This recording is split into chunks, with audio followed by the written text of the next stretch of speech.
छत पर भागी देवरानी। ये कहानी है प्रभा निवास की, जहां प्रभा अपनी 2 बहुओं के साथ रहती थी। अब 2 बहुओं कहना सही होगा या एक, ये तो आप ही समझ लीजिए। घर की बड़ी बहू माया सुबह सुबह मस्ती में फोन पर बात करती हुई अपने कामों में लगी हुई थी, तो दूसरी तरफ घर का बड़ा बेटा प्रवीण झूठे बर्तन धो रहा था। तभी हाथ में सब्जियों की थैली लिए मनमोहन हड़बड़ाते हुए अंदर आता है। बेटा तेरा वो दोस्त सुमित आ रहा है, जल्दी से ये बर्तन छोड़ और बाहर जाकर बैठ जा। हे भगवान, सुमित भैया आ रहे हैं। आप ये एप्रन खोलिए और ये कटोरी लेकर क्या खड़े हैं आप? जाइए ना, बाहर जाइए, मैं चाय लेकर आती हूँ। अरे पापा, माया, घबराने की कोई बात नहीं है। वो सुमित 1 कदम चलता है, फिर 5 मिनट यहाँ वहां दिखता है, फिर 2 कदम चलता है, फिर जरा फोन चेक करता है। जब तक वो हमारे घर के हॉल तक पहुंचेगा तब तक ये बचे कुचे बर्तन साफ हो जाएंगे। मतलब सोच लिया आपने कि मेरी इज्जत लेकर मानेंगे? अगर सुमित भैया ने देख लिया तो सबसे क्या कहेंगे? मैं अपने पति से काम करवाती हूँ। हाँ तो वो क्या अपने घर पर राजा बाबू बनकर बैठा रहता होगा? अरे ठीक है ना, कहने लो जो कहना है। सुमित जैसे ही अंदर आता है प्रवीण उसे दिख जाता है। अरे सुमित, क्या सही वक्त पर आया। अभी मैंने चाय मंगवाई है, 2 कप कह देता हूँ, दोनों भाई साथ में पियेंगे। अरे माया, जरा 2 कप चाय लाना तो। वो अकेली जान क्या क्या करेगी बेटा, मैं हूं ना, मैं लेकर आती हूँ चाय, तुम दोनों आपस में बात करो। हाँ सही है यार, तेरा तो कोई टेंशन ही नहीं है। एक तरफ माँ सेवा कर रही है, दूसरी तरफ बीवी। हाँ भाई, ये तो किस्मत की बात है, वरना अगर मैं अकेले रह रहा होता ना तो इतना कुछ मैनेज करना आसान नहीं होता। वो तो पापा है जो बाहर के राशन का काम संभाल लेते हैं, मुझे तो ऑफिस से ही फुर्सत नहीं मिलती। 5-10 मिनट प्रवीण से बात करने के बाद सुमित उठकर दरवाजे से बाहर जाने की जगह सीढ़ियों से ऊपर जाने लगता है। अरे यार, तेरी भूलने की आदत ना भाई, बाहर का रास्ता नीचे है तो ऊपर कहाँ जा रहा है? छत से उतरेगा क्या? अरे मैं तो विनोद से मिलने आया था, बीच में तू मिल गया तो तुझसे बातें हो गई। चल तू अपने ऑफिस जाने की तैयारी कर, मैं जरा विनोद से मिलकर आता हूँ। सुमित जैसे ही सीढ़ियों से ऊपर चढ़ता है, एक उड़ता हुआ झाड़ू उसके सर पर आ बजता है। तुम्हें क्यों होगी दिक्कत? बना बनाया खाना मिल जाता है, आयरन किए हुए कपड़े मिल जाते हैं, अब मेरी तरह गर्मी में झुलसना नहीं पड़ता। हाँ तब निकलती तुम्हारी बोली। अगर तुम सही रहते ना तो आज मुझे इतनी गर्मी में छत पर डेरा जमा कर नहीं रहना पड़ता। हाँ तो जाकर नीचे बोलो ना भाभी से, मुझे बोलकर क्या होगा? तुम ही ना ठंड में छत पर भाग कर आ गई थी, कमरे बनवाने में पूरे 3 लाख रुपए लग गए मेरे। अरे शांत भैया शांत, मोहल्ले वालों को भी यहाँ बुलाना है क्या? क्या हो गया सुबह सुबह तुम दोनों ऐसे जानवरों की तरह झगड़ क्यों रहे हो? झगड़ो नहीं तो क्या करूं भैया, अपनी किस्मत को रो रही हूँ। इतनी गर्मी में छत के ससुराल में रहना आसान काम है क्या? पूरी सीलिंग भट्टी की तरह तपती रहती है। 7 बजते बजते धूप चढ़ना शुरू हो जाता है और 8 बजते बजते ये गर्मी मेरे सर पर, अब मुझसे बर्दाश्त नहीं होता। तू भी ना हद करता है विनोद, अगर भाभी को गर्मी लगती है तो एसी चालू कर लिया कर। एसी तो है ही कमरों में, मैंने ही तो फिटिंग करवाई थी। तू ना पहले अंदर जाकर देख, फिर खुद कहना एसी चालू है कि नहीं।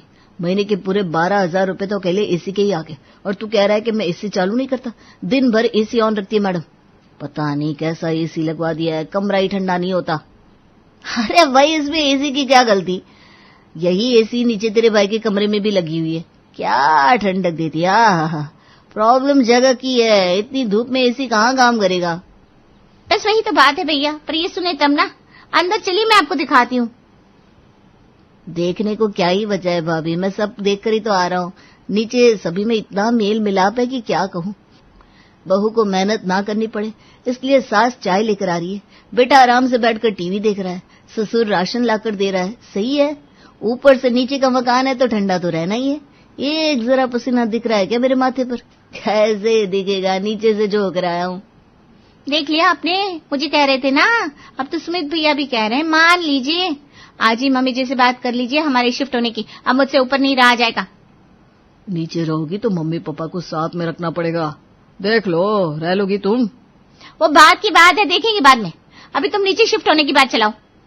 और शाम को चाय पर ज्योति और विनोद नीचे आकर इस बारे में सभी से बात करते हैं।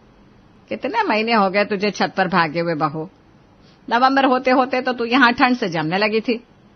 बात तो सही कह रही है तेरी सास बेटा, तुम्ही ने कहा था कि नीचे के फ्लोर में धूप नहीं आती, मुझे ऊपर शिफ्ट होना है पापा जी, और पूरे 6 लाख रुपए लगाकर हमने ऊपर कमरे और बाकी सबका इंतजाम किया, और अब तुम्हें ऊपर नहीं रहना। ये बार बार 6 लाख क्यों बोलते रहते हैं आप पापा जी? आपने तो सिर्फ 3 लाख ही दिए थे, बाकी 3 लाख तो विनोद जी ने दिए थे ना। ये हमारे घर में मेरा तुम्हारा कब से होने लगा ज्योति? पापा ने कहा है कि हमने 6 लाख लगाए थे, यानी वो सिर्फ अपनी बात नहीं कर रहे हैं। और तुम इस घर से कोई अलग होकर तो ऊपर गई नहीं थी, अपनी प्रॉब्लम के कारण गई थी ना, तो अब क्या हुआ? अगर धूप की बात भाभी के सामने कह दूंगी तो फिर भाभी को ऊपर कैसे भेजूंगी? अब वो क्या है ना भाभी, मेरे घुटनों में आजकल बहुत दर्द रहने लगा है, और ऊपर का घर है तो ऊपर नीचे बार बार नहीं हो पाता मुझसे। ठीक है, तो फिर आ जाओ नीचे, और ये बाहर का अटर पटर खाना छोड़ दो, इसीलिए हड्डियों की जान खत्म हो रही है। अरे ऐसे कैसे पापा जी? अगर हम दोनों भी नीचे आ गए तो प्रॉब्लम नहीं होगी क्या? अब मेरा मतलब है कि एक फ्लोर में 6 लोग कैसे रहेंगे? ऊपर से नीचे बाथरूम भी एक ही है ना। वो क्या है ना मम्मी जी, मुझे लग रहा है कि अगर मैंने सही से आराम किया तो शायद मेरे दिन चढ़ जाएंगी, तो ऐसे में अगर भाभी कोऑपरेट करेगी तो सही रहेगा। अरे साफ साफ बोलो ना ज्योति। अरे मम्मी, वो ज्योति का कहना है कि प्रवीण भैया और भाभी अगर ऊपर शिफ्ट हो जाए और हम नीचे आ जाएंगे। बोलिए भाभी, आपको कोई प्रॉब्लम तो नहीं है ना? नहीं, मुझे क्या प्रॉब्लम होगी? वही तो, ऊपर प्रॉब्लम होने जैसा है ही क्या? 4-5 महीने बना हुआ फ्लैट है। ठीक है भाभी, तो मैं आज ही नीचे शिफ्ट हो जाती हूँ। और अपने पति के साथ ज्योति ग्राउंड फ्लोर में शिफ्ट हो जाती है। माया और प्रवीण छत वाले फ्लोर पर चले जाते हैं। रात के 1 बजे। लो, फिर से बिजली चली गई। इन बिजली वालों ने भी कसम खा रखी है रात को बिजली काटने की। दिन का थका हर आदमी रात को बिस्तर पर आकर जैसे ही लौटता है, बिजली माता अपने रास्ते निकल लेती है। पर अब आपको टेंशन लेने की जरूरत नहीं है, क्योंकि हम छत पर सो रहे हैं। दरवाजा खोल देती हूँ, ऐसी हवा आएगी कि मजा आ जाएगा। या फिर हम बाहर जमीन पर बिस्तर लगाकर भी तो सो सकते हैं। चांद सितारे देखते हुए सोने में क्या मजा आएगा माया। वाह वाह, मुझे तो सगाई वाले दिन याद आ गए।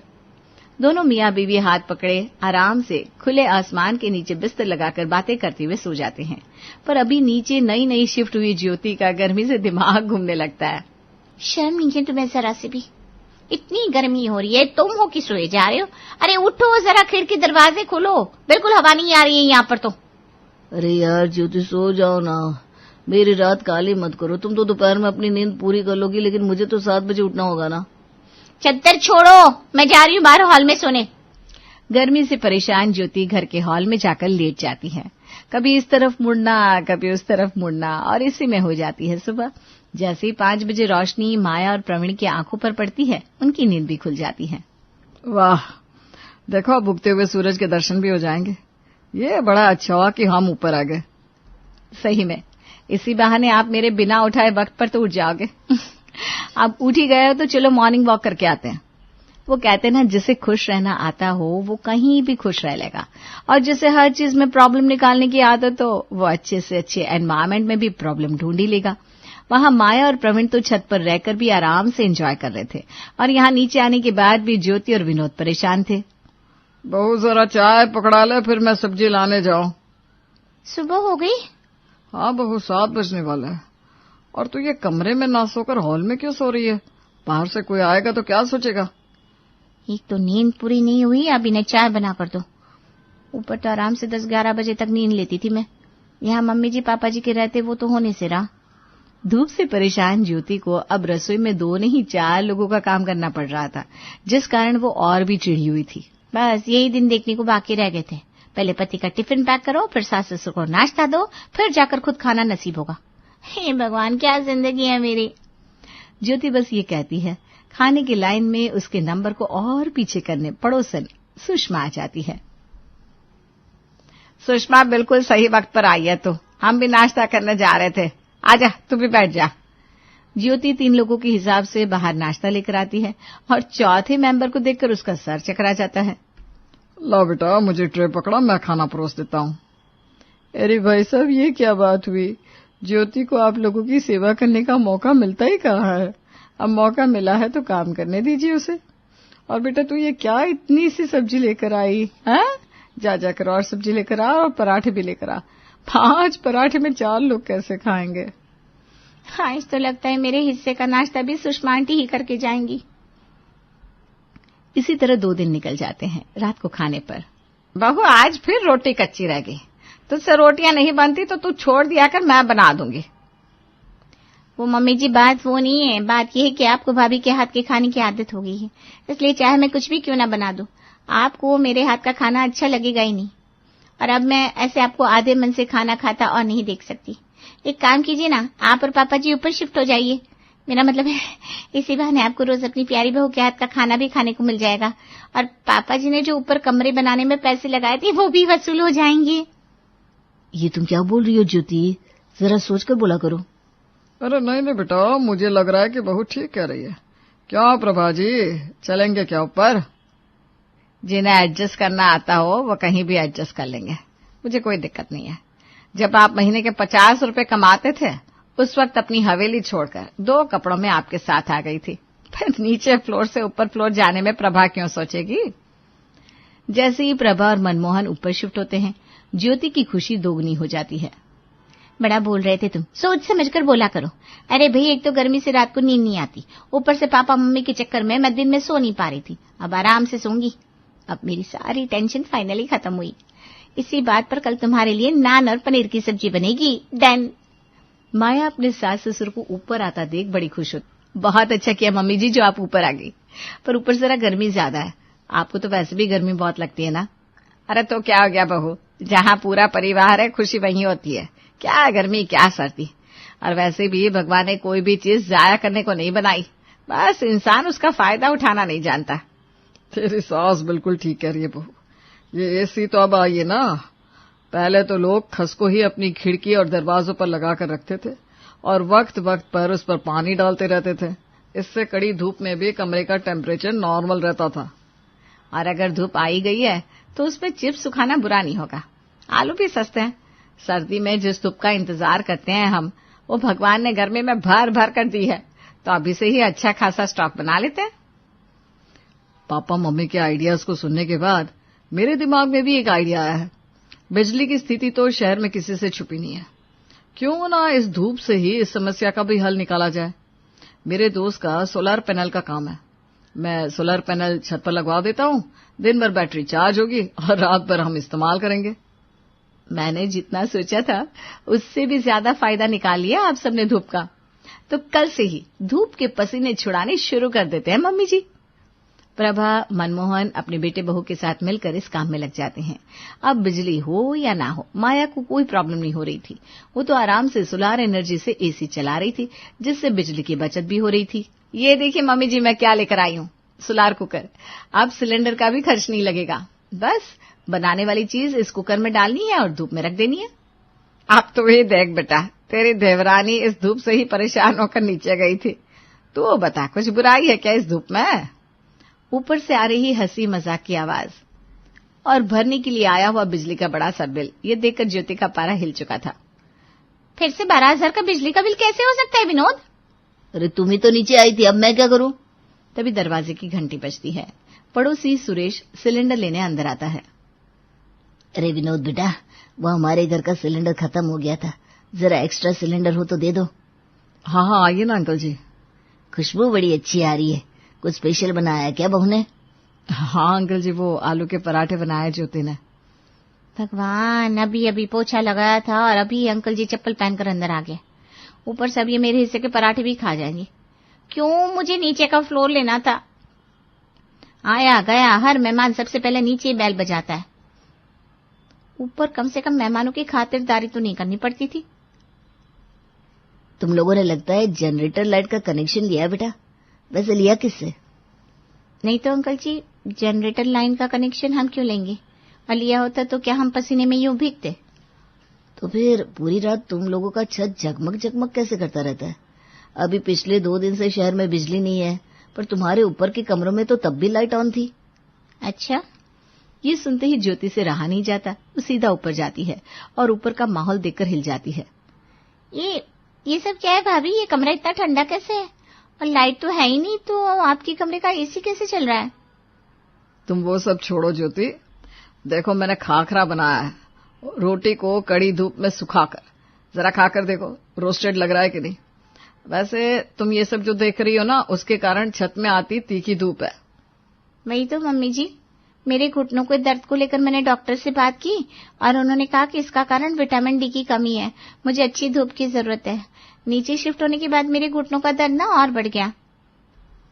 तो तुम दरवाजे से जरा बाहर निकलकर भी धूप ले सकती हो ज्योति, और छत तो खुला ही है, किसी ने तुम्हें ऊपर आने से मना थोड़ी ना किया है।